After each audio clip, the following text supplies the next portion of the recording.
አሰላሙ አለይኩም ወራህመቱላሂ ወበረካቱሁ። ውድና የተወደዳችሁ እህት ወንድሞቼ እንደምን አላችሁልኝ? እኔ አልሐምዱሊላህ በጣም ሰላም ነኝ። በያላችሁበት ሰላማችሁ ብዝት ይበልኝ። ዛሬም እንደተለመደው የተለያዩ ትምህርቶችን ይዤላችሁ ብቅ ብያለሁ።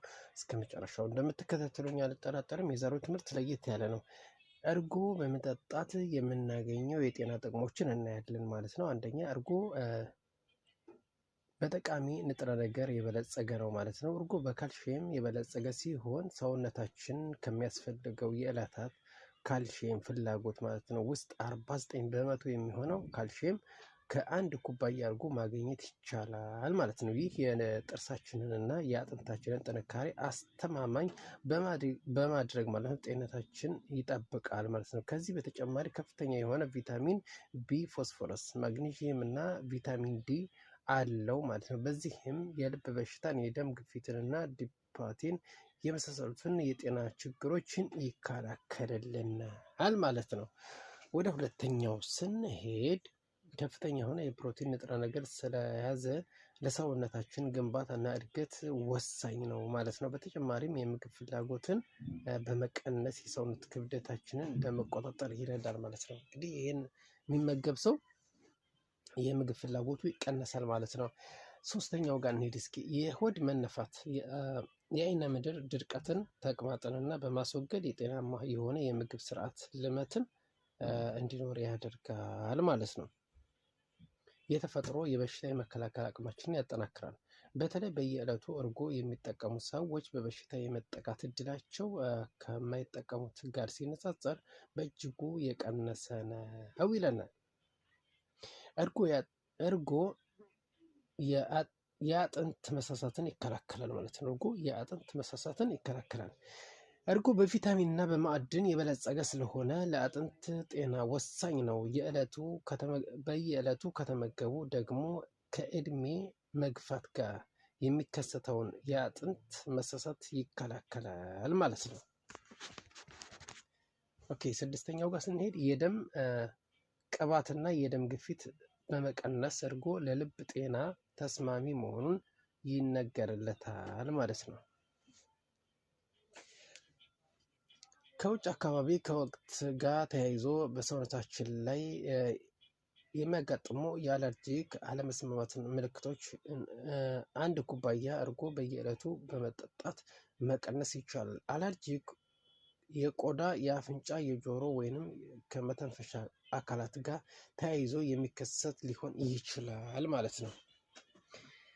እርጎ በጉንፋን እና በኢንፍሉዌንዛ የመጠቃት እድልን ይቀንሳል ማለት ነው። እርጎ በተፈጥሮ በሽታ የመከላከል አቅማችን በማሳደግ በሽታ ተከላካይ የሆኑትን ቲ ሴልስ እና ቲ ህዋሳት ኢንፌክሽኖች እንዲዋጉ ያጠናክራቸዋል ማለት ነው። ከፍተኛ የደም ግፊትን ይቀንሳል። በቅርብ ጊዜ በተደረገ ጥናቶች እርጎ በየዕለቱ መጠጣት ከፍተኛ የደም ግፊትን በጥሩ ሁኔታ መቀነሱ ተረጋግጧል ማለት ነው። ማሳሰቢያ፣ አንዳንድ ሰዎች የእርጎ አመጋገባቸውን በጥንቃቄ ሊቆጣጠሩ ይገባል። ምክንያቱም በተለይ በወተት ውስጥ ያለው ላክቶክስ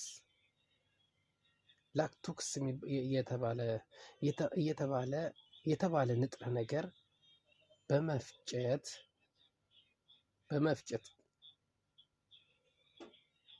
መፍጨት የሚችል ለላክቴክስ የሚባል ኢንዛይም እጥረት ካለባቸው ላክቶክስ መፍጨት አለመቻል ያስከትላል ማለት ነው። ይህም የሆድ አለመመቸት፣ መነፋት እና የጋዝ መብዛት ያስከትላል። አንዳንዶቹ ደግሞ ለወተት አለርጂክ ሊሆንባቸው ይችላል ማለት ነው። ስለዚህ እንግዲህ ጥንቃቄ ማድረግ ነው።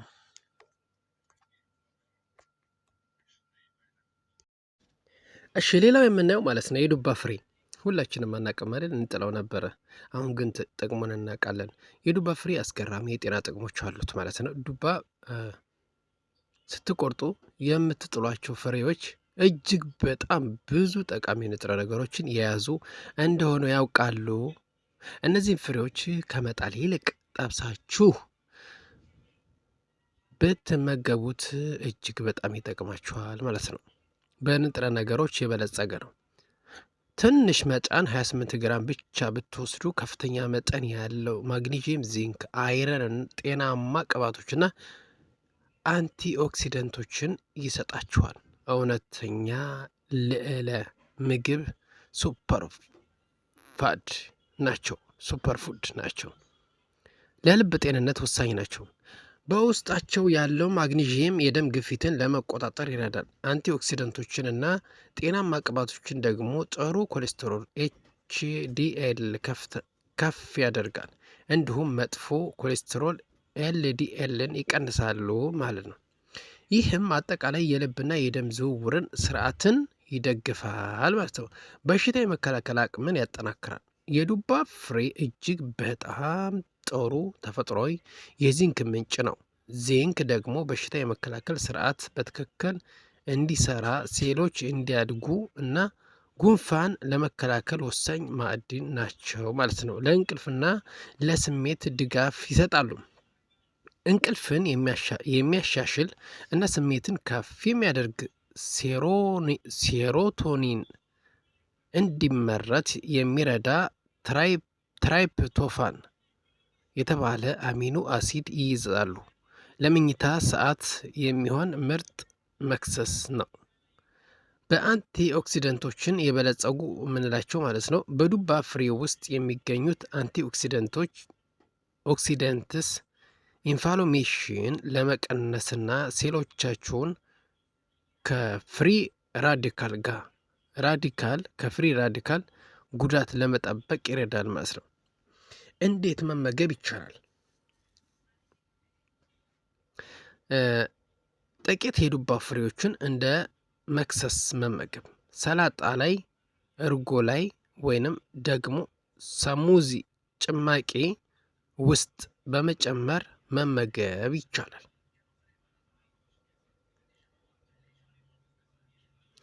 ስለዚህ በጣም እንግዲህ አማራጭ ተቀምጧል።